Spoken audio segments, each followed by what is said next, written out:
Usually when I hear tiki bar near the ocean, I think, oh no, this is gonna be bad.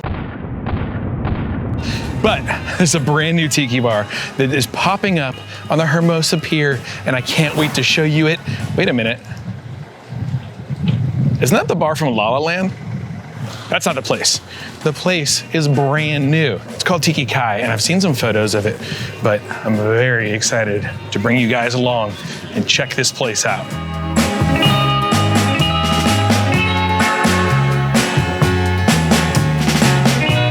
We are gonna get an advance peek at the place before it's open to anybody else. So join me. Ooh, wait. It's one of those things. I'm an angel. Welcome to the Hermosa Pier. And as you go down this way, there is an incredible facade. Already sticks out amongst all of the other places here. It is so distinct. And to be honest, it gives me a lot of hope for the interior of this place. Keep seeing people stop and looking at the place, and they're all like, oh, it's brand new. What is this place? So it's good news already for the business. People are excited about it. So this is the outside of Tiki Kai. Look at this place.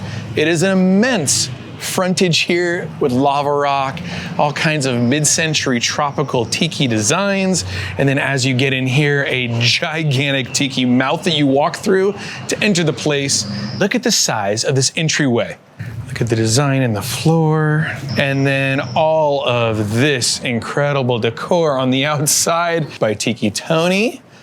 Very cool, very good style to them. They are definitely in the classic style, but like a little bit modern, a little bit more personalized than just straight traditional style. And all of this incredible decor on the outside, including these booths for cocktails and maybe waiting for your reservation, or maybe just enjoying the time out here, like right on the coast. If what we're seeing on the outside is any hint at what we're gonna see on the inside, I'm already really excited about this place. I am gonna visit with the fisherman's son, Kyle. Hey. How you doing, man? How'd you get here? Good to see you. Good to see you. Thanks for having me out here. Thanks for coming to our new Temple of Tiki. Yeah, it looks incredible. We took a very big space and managed to make it significantly cozier. The space used to be like a craft brewery called Brews Hall. Okay. It was wall to wall, open, vaulted, high, and we managed to put nooks in a very big space. Yeah, I don't think a lot of maybe modern restaurateurs understand that tiki is supposed to be dark and like cramped and not cramped, but Cozy. Cozy. Cozy. Cozy. So let's see this place. Yeah, let's go in. Okay. And what was your role here? I created the beverage program as a consultant. Okay, cool. Well, let's go. Hopefully we can taste some stuff.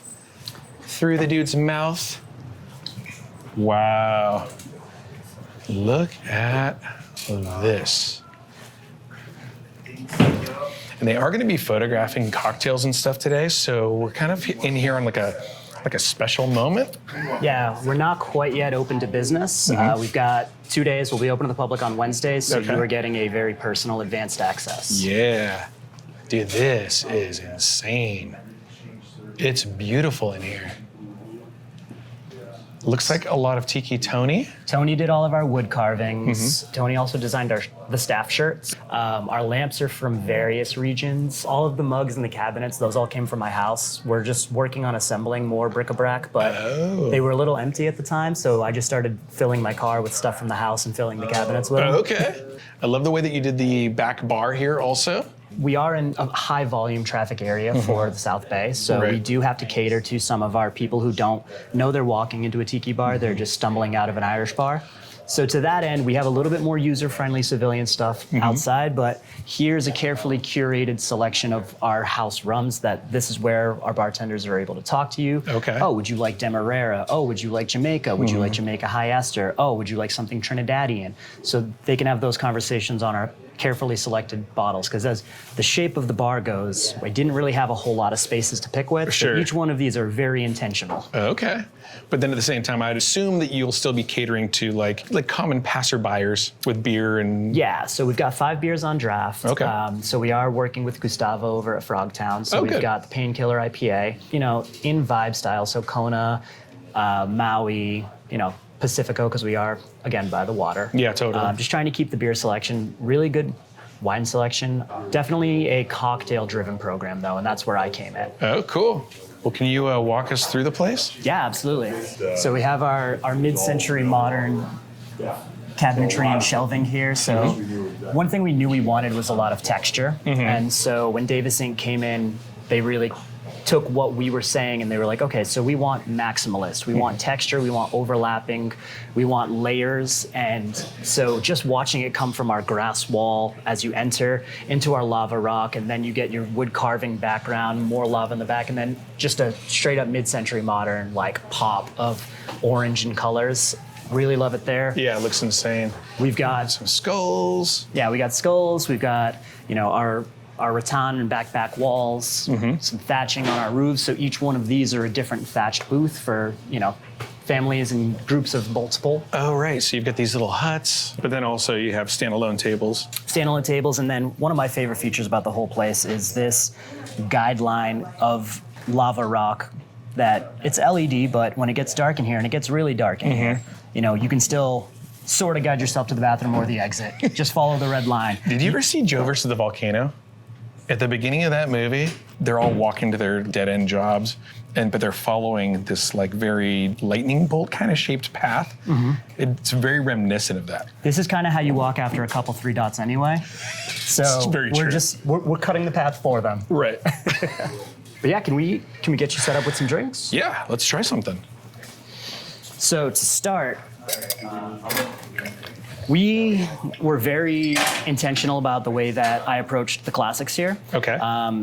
This isn't the first time I've done a tiki bar or the first time I've done tiki programming. And I know that if someone is my age and gets a Mai Tai wrong, we are never given another chance to fix it. Sure. So things like Mai Tais, grogs, 3 dots and a dash, jet pilots, these are all very classic recipes that are meant to be done the way that they should be. But what we're gonna do is offer up an original.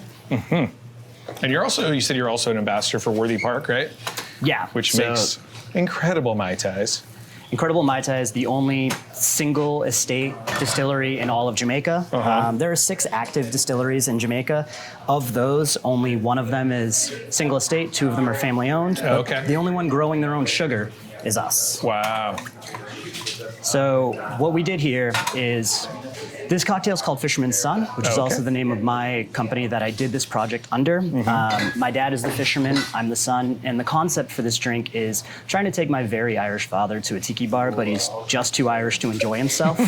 So we have coconut liqueur and banana liqueur from Giffard with a coconut fat-washed Teeling Irish whiskey and a little bit of cinnamon syrup. This is done old-fashioned style over a crystal clear large rock. Okay.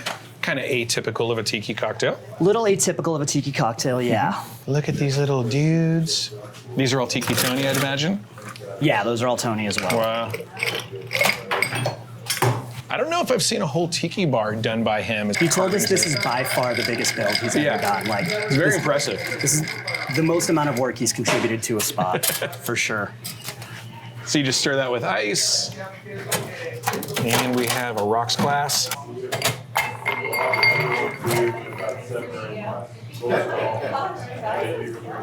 Wow. And so the last piece of this, further tying in that Irish culture, Okay. is a Guinness reduction foam. Oh. Foam is made with Guinness draft, some maple syrup, No a little bit of way. xanthan gum, and just a little bit of salinity as well. I do love Guinness. It's creamy, it's full-bodied. The idea for this one is just to, as with all Guinness, to make sure you get it on the mustache, whether or not you have one. Well, we're in luck, because I do. Fisherman's Son. Yeah, this drink went so hard that I named it after myself. Damn, it smells like beer. It smells like beer. It Totally tastes, it smells sips like like beer. chocolate milk. I'm gonna bug you about it, right? No, thank you so much. Thank you so much. You definitely, if you have a mustache, you definitely get it in the mustache. I'll be a customer. All right, see you guys. But that's the intention, not to serve it with a straw, right? The intention is There's not the to- mouthfeel. Yeah, so we want this to be just old-fashioned style. Yeah. Hand-to-mouth sipper. I haven't gotten to the drink yet. I'm still in the foam.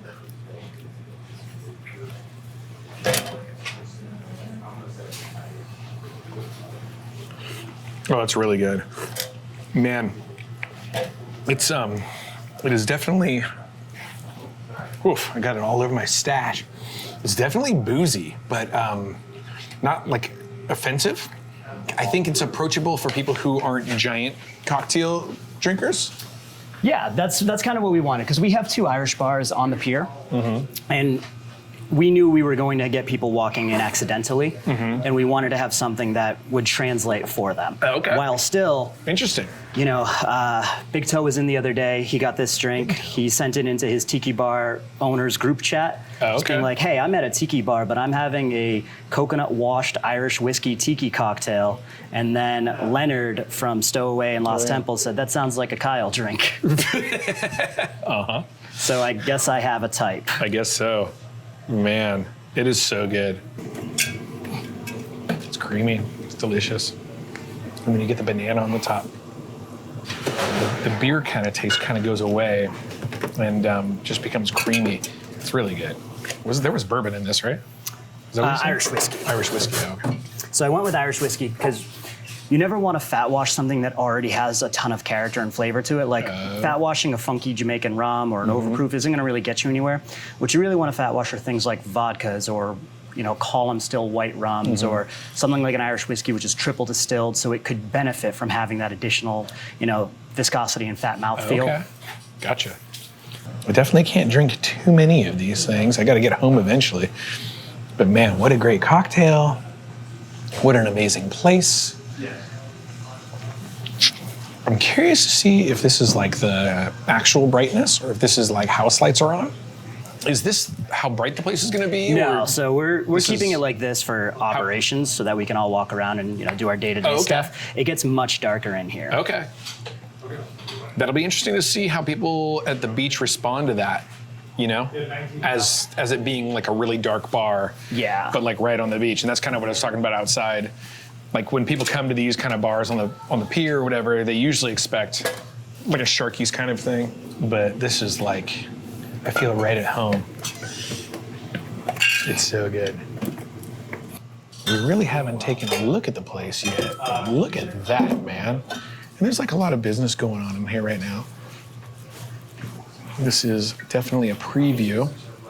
You said, what, 2 more days until you open? Yeah. To reservations? We've got 48 hours to go. Wow, okay. So, lot to do, less time to do it in. All right. Ooh, I see a lot of my favorite things. I love the apricot Giffard, Worthy Park 109, of course Bacardi 4. I don't know if I've tried Bacardi that. 4. So I feel like Bacardi 4 is the tier at which we start respecting Bacardi's Okay. offerings when they start taking themselves very seriously. You know, Bacardi's superior.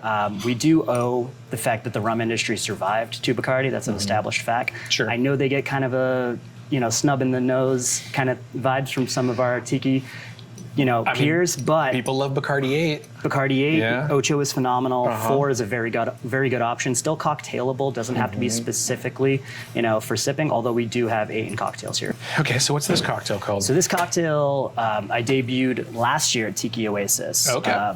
Took second place. I lost to Sam Miller, but there's no shame in losing to Sam Miller. Sam, if you're watching, I love you. So this is called the Ghost Ship Grog. It's Okay. a ever so slight play on a classic Blackbeard's Ghost, insofar as that it has apricot and falernum. That's Okay. kind of where the similarities end. With this program, I very much wanted to focus on the fact that we are, like you said, by the water. So a lot of the drinks have a very nautical nature. Also, cool. in general, I tend to gravitate toward the more nautical side of tiki anyway. Yeah, I love that. My pop-ups, my room parties, they all kind of tend to have a sort of Nautical theme? nautical fisherman, Boston kind of thing. Yeah, right. So we're starting with 2 ounces of lemon juice. Okay. Lemon. If you're out there and you're a burgeoning bartender, always start with your juices, because if you start daydreaming along the way and you mess up, you've wasted the cheapest stuff instead of the most expensive stuff. Not the Worthy Park 109. Not the Worthy Park 109 or, the 4-year Bacardi. 3 ounces of orange juice. Wow. Added a little bit of salinity to it. So this is going to be a pandan syrup that we make here in-house. If you're unfamiliar with pandan, it's popping up more and more and more. It is a Southeast Asian palm leaf native to the Philippines, Thailand, Indonesia, Malaysia. It's got a toasty, earthy sweetness to it. Can I smell that real quick? Absolutely. It's rich in aroma. Okay. Yeah. That's wild. Right? Oh. So I just get them in Thai Town. Okay. I may very well be the first white bartender in LA to be using pandan. I started back in 2016. Okay. I lived in Thai Town and I thought I was buying an ube sweet roll. Yeah. And I bit into it and it wasn't purple. It was green. I was like, what is this? And I asked the lady, she was like, oh, pandan. It's almost like cinnamon or something. Yeah, it's definitely got those richer baking spice notes to it for sure. Baking spices, yeah. God, that's good. Half an ounce of J.D. Taylor's Velvet Falernum. There's a lot of falernums out there. I know you just recently talked with Ed about different falernums. For this program and the viscosity we were looking for, I needed something a little thinner like J.D. Taylor. Half an ounce of the Giffard apricots, Apricot du Roussillon. This is a 5-week maceration. Oh, that's how you say it. Giffard. Worthy Park 109, just to give this cocktail a little backbone, sitting in at 54.5%. Blend of grade A and blackstrap molasses, and then we're gonna go 1.5 ounces on the Bacardi 4-year. The Tiki Farm Tank Hold Fast mug. All right. It's a very large, very thermal mug. So this one can take about 16 ounces of a preload. And then we're gonna throw 8 ounces of ice. And we're gonna hit it with our spindle mixer here. Okay. Are you gonna be serving cocktails in tiki mugs? It looks like you've got a bunch of those mugs down behind you. So we got a handful of mugs to start out with from Tiki Farm. Holden provided us with some really nice starter mugs. We also did commission our first mug. Big Toe did the design. Holden is doing the pressing, so we'll have our own Tiki Farm mug. When do you expect those? We started it about 5 months ago, so I would say we're about 4 or 5 months out as these things go. With this cocktail, the vibe is, dude, look at that. This ghost ship crashing into some unknown swampy forest. Swampy forest. Rough waters, something dark out there. And again, this was called? That is called the Ghost Ship Grog. The Ghost Ship Grog. Dude, look at this.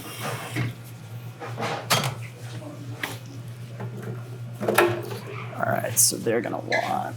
Oh, that's so good, dude. It's the lemon juice, it's the orange juice, but I think it's the panda syrup. Panda syrup? Pandan. Pandan. It's like panda with an N at the end. Not panda. But it adds something so different that you don't expect in tiki cocktails. Yeah. It's really good. Yeah. Kelly Merrill tried that at Tiki Oasis 2023, and he was like, I don't care how this judging goes, this is the best drink. I was like, really? Thanks, Kelly. Kelly Merrill weighing in on the panda syrup. Citrusy, it's boozy, but then it also does have those baking spices to it, so it's like a real well-rounded, balanced cocktail. Can't wait for you guys to taste this. We're gonna do one more cocktail in the spirit of Don Beach and his insistence on hoarding his secrets. This is a blend. All it says is Riptide.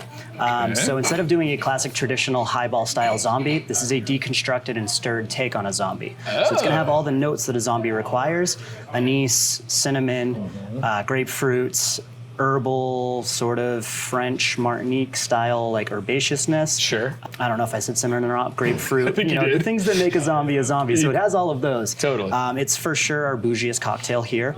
It's for sure our most priced out cocktail here. But much like a classic zombie, we are limiting these to 2. Yeah. There's no citrus and no syrup in this cocktail. It is only liquor and liqueur. So this is for the spirit forward and the adventurous. It's called the Riptide Revenant. We've talked about how we are by the water. So the concept of this is a zombie climbing up from the water, sitting down at the bar, and then just drinking until he gets back into his grave. My God. No citrus. No citrus, no syrup. This cocktail is only liquor and liqueur. Wow. I do have to drive back to Orange County eventually. Well, you're by the water, you know. A quick little splash to wake up. Exactly. We are making our own clear rocks in-house using Wow. Tony Gonzalez, local LA bartender, his Ghost Ice system. Okay. So for such a gigantic bar, this is like a pretty craft experience that people are gonna get. Yeah, we're also the back of the house. We haven't talked about the food here. So Chef Calvin came from Duke's Malibu for 9 years. Wow. After that, he spent time with Lure Porter Ranch. So his Hawaiian and his seafood background, the pedigree and heritage is exquisite. Okay, so they set a ton of food in front of me. This was all for the photographer, and now it's just in front of me. And he's like, you know, you can take a bite. And I was like, oh, I'll take a bite. It looks like some kind of steak thing.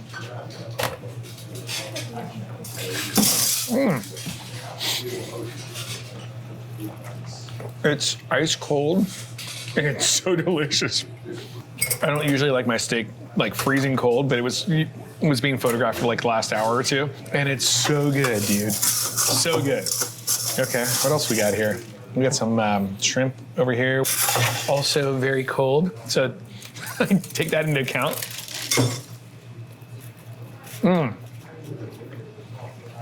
Some kind of volcano shrimp or something? Firecracker shrimp. Firecracker shrimp? Dude, so good. And again, freezing cold. It is this good, freezing cold. By the way, I'm not being paid to be here, like at all. I've been paid in cocktails. Damn, dude, this is so good. It's so good.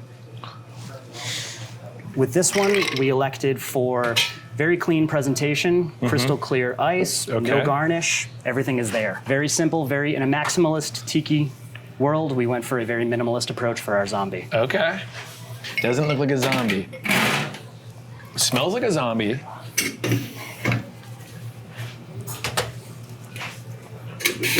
Incredible mouthfeel. You don't get any ice chips or anything. Wow. Okay. Well, I gotta taste that again.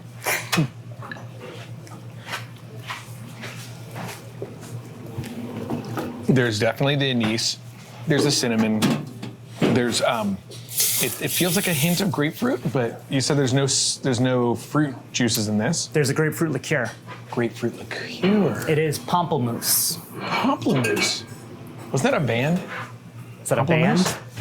Was it? I think it's just French for grapefruit, but you know, I don't speak French. Okay, so there's grapefruit, but it's not fresh juice. It's a liqueur. Oh, it's so good. I've never had that many cocktails in such a short sitting.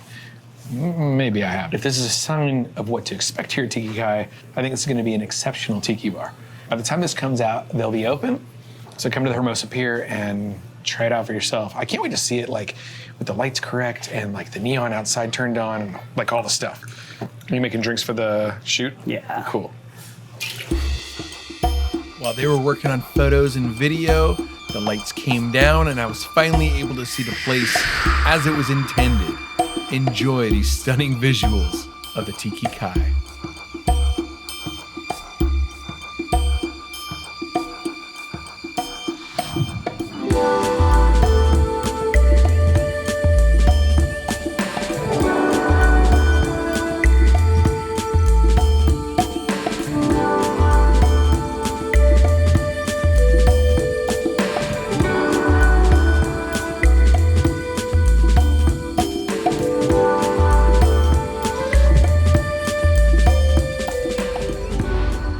Okay, so right now they're shooting all the photos for like social media, the menu, that kind of stuff. And it's all happening right down there. And as a photographer, it's like super interesting, but I also don't want to cause a commotion. Look at, this is the way to the bathroom. There's all these different paintings back here. And then here's the little dude that signifies the bathroom. The reason I'm bringing you in here is because, man, just like I expected, the bathroom is beautifully themed as well. It's a really good looking bar. It really is. I'm very impressed. There's one recipe that you did not make me that is kind of like the testament of, is this a good tiki bar or not? Yeah, I know I've known that I would be crucified if I did not answer the roar for a classic 44 Mai Tai. The recipe gets argued about ad infinitum. So I will say that in the spirit of Vic's recipe, we are sticking relatively close. We are sticking with curacao, lime, orgeat, and a rum blend. Okay. What is the rum blend? That's for me to know and for you to taste. Oh. What I will say is that it is a blend of Jamaica, a whisper of agricole. There's some Trinidadian in there. It Okay. is 3 rums. The ratios in those brands, that's a back of house secret. Very interesting. I'm very excited to try this. Cool. So, starting, fresh lime juice. Okay. So not even measuring it, just juice of 1 lime. Juice of 1 lime. Okay. Just like Trader Vic prescribed. And that's the way that they did it at the Beverly Hilton also. Back when I used to go there before it changed to the pool. This is our orgeat. Okay. How much of that? I did a half ounce. Okay. So I know it's criminal to think of either not using Cointreau or using Pierre Ferrand dry curacao. However, we are using a very wonderful curacao, French curacao, very dry in style. It's Okay. got some bitter orange, it's got some navel to it. It is the Giffard curacao. Giffard. Soft G.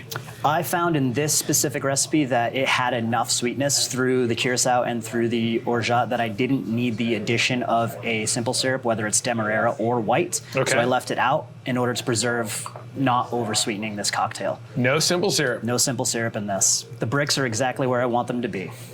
It's a bold move. It's a bold move, Cotton. We'll see how this plays out. Okay. It's in a black sealed bottle, but this is a blend. Yeah, so this is just a burner batch bottle. Okay. I will say whatever these rums are, it's 1 1/4, half and a quarter. Okay. You can do the math yourself and figure it out from there. Right. And are those rums in this room? They may be upstairs in the liquor room, out of sight, out of mind. I see. Or some of them may actually be on display. Right. Okay. And we shake.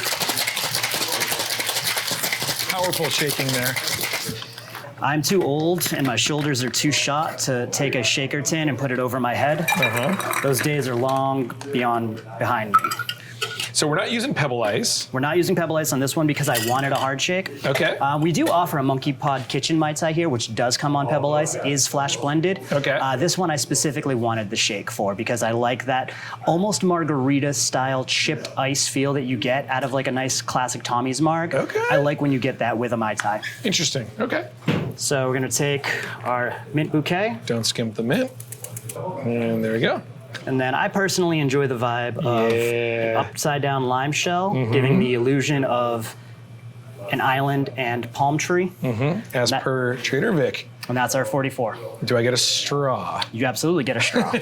Perfect. Cool. It's amongst all the incredible food that they've laid out in front of me here. Okay, dude. This is the 1944 Trader Vic's Mai Tai at Tiki Kai. It's the moment of truth.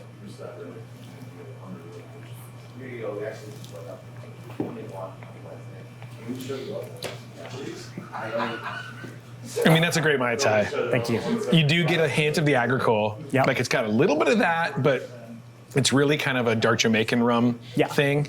I don't miss the simple syrup. No. It's a Mai Tai drinker's Mai Tai.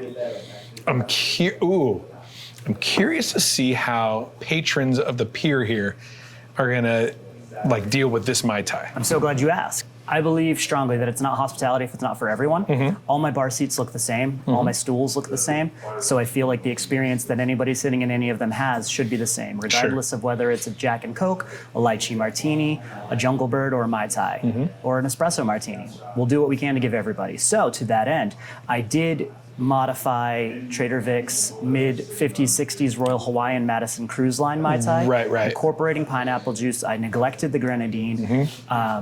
So there is a common folk Mai Tai. There's a juicier version like you might find at TGI Fridays or Applebee's, but a significantly elevated version closer to what Vic would have done back then. Yeah. No dark rum float. Yeah. We saved that for the Monkey Pod. No grenadine, but it's still boozy. It's actually boozier than the 44. You did exactly what I would expect somebody in your position to do. Thank you. Yeah. You have to be able to accommodate for people who don't live in this world, but you also don't want to push them off of it. So, yeah. Dude, this is a great Mai Tai. Thank you. I've been working on that blend for a long time. I modified it. The blend used to have Koroba in it. It no longer does. It has a different Jamaica rum. Based on what you know about me, I'm sure you could guess what that is. I can guess. Okay, there's one last thing that we got to see.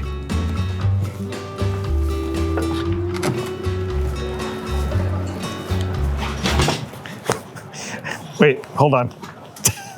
Oh. Oh. Okay. Oh, wait, another one. Okay.